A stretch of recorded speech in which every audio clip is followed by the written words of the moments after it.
Rail অবরোধের জেরে প্রশাসনের তৎপরতা, মিলিংবালাং বাজারে আন্ডারপাস নির্মাণে নীতিগত সম্মতি।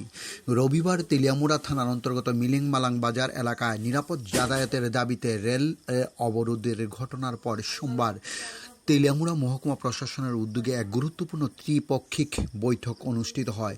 মহকুমা শাসক কার্যালয়ে আয়োজিত এই বৈঠকে উপস্থিত ছিলেন রেল দপ্তরের ডিভিশনাল জেনারেল ম্যানেজার, ডিজিএম, পুলিশের প্রশাসনের আধিকারিক এবং স্থানীয় এলাকার প্রতিনিধিরা। বৈঠকে এলাকাবাসীদের দীর্ঘদিনের দাবি রেল লাইনের নিচ দিয়ে একটি আন্ডারপাস বা আন্ডারগ্রাউন্ড রাস্তা নির্মাণ নিয়ে বিস্তারিত আলোচনা হয়। স্থানীয় প্রতিনিধিরা জানান, রেল লাইনে পারাপারে প্রতিনিয়ত সাধারণ মানুষকে চরম ঝুঁকি নিয়ে চলাচল করতে হচ্ছে, তাই নিরাপদ যাতায়াত নিশ্চিত করতে দ্রুত আন্ডারপাস নির্মাণের দাবি জানান তারা।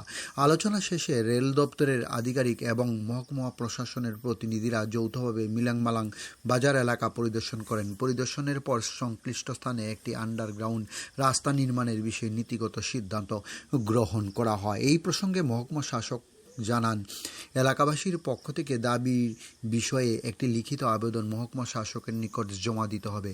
সেই আবেদন জেলা শাসকের মাধ্যমে রেল দপ্তরে পাঠানো হবে। প্রয়োজনীয় প্রশাসনিক প্রক্রিয়া সম্পূর্ণ হওয়ার পর যত দ্রুত সম্ভব আন্ডারপাস নির্মাণের কাজ শুরু করার উদ্যোগ নেওয়া হবে বলে বৈঠকে সিদ্ধান্ত গৃহীত হয়েছে। রবিবার রেল অবরোধের পর প্রশাসন ও রেল কর্তৃপক্ষের এই উদ্যোগে এলাকাবাসীদের মধ্যে আশার সঞ্চার হচ্ছে। দীর্ঘদিনের নিরাপদ যাতায়াতের দাবি এবার বাস্তবায়নে পথে এগোবে বলে মনে করছেন স্থানীয় বাসিন্দারা। ডিউরি রিপোর্ট, খোয়াই টাইমস বাংলা। কর্মকর্তা, বিভিন্ন দপ্তরের যারা কর্মকর্তা, ওনার উপস্থিতিতে আজকে এলাকাবাসী সহ এখানে মিটিং বসেছে।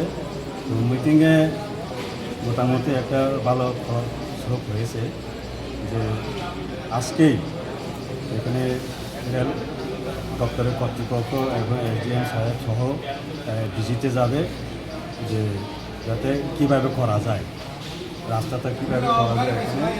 তো সেই কারণে আমরা এখানে মহকুমা শাসককে ধন্যবাদ জানাই যে ওনার যে আমাদেরকে সহযোগিতা করা। কবে নাগাদ এটা কাজ শুরু হতে পারে এইসব কোনো আলোচনা বলতে এখানে প্রসেসিংটা হবে, প্রসেসের মাধ্যমে করা হবে।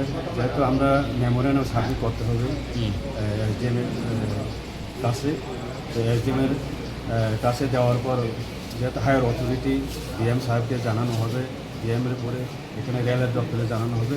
তো এখানে রেল দপ্তরে যারা কর্মকর্তারা আছেন ওনারা বলছে যে আমরা যতটুকু তাড়াতাড়ি করা যায়